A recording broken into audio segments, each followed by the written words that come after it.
Hello, my dearest brothers and sisters. This is Griselda Romero, OFS. Today we'll discuss this beautiful medal of St. Francis made at the beginning of the 1600s. From the late Middle Ages and on, wearing medals was very common for sovereigns, nobles, and intellectuals. We shall remember that during those times, the Church had a tight connection with such figures, having the Pope as head of politic and religious affairs. Medals were made from gold, silver, or bronze. That would be depending on the status of the recipient, and they were typically surrounded by an inscription. We know those medals were meant to be worn because some were found set as pendants on a chain or maybe on a ribbon.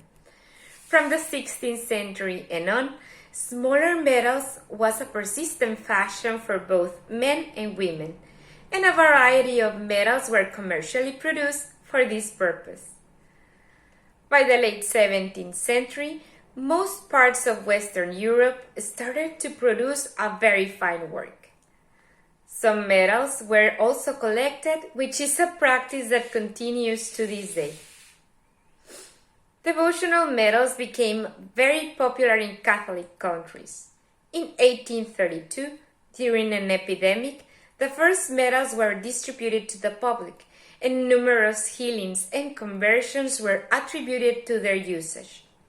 This would grant them the name of miraculous. In the Middle Ages, medals were often distributed to pilgrims who would visit sacred shrines such as St. Peter's in Rome, Canterbury in England, and also Santiago de Compostela in Spain.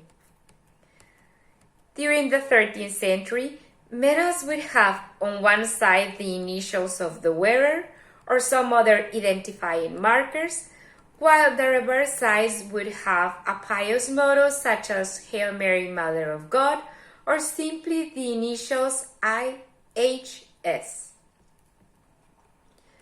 Medals were classified as a sacramental, meaning sacred signs which bear a resemblance to sacraments. A sacramental prepares a person to receive the grace, sometimes reminding us of a holy person and opening us to the grace to follow his example. Medals provide a constant physical reminder of the love and fidelity we share with God and the communion of saints.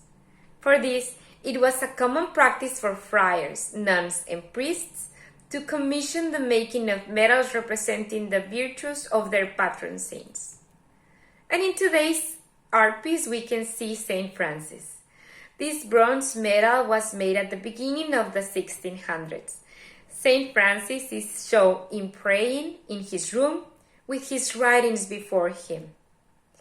He also has on hand a leash, just to cause himself penance in order to control his nature and who he used to call Brother As. With an uncovered head, Francis gazes towards the crucifix in praise. And finally, a skull on a secondary plane, reminding him of Sister Death.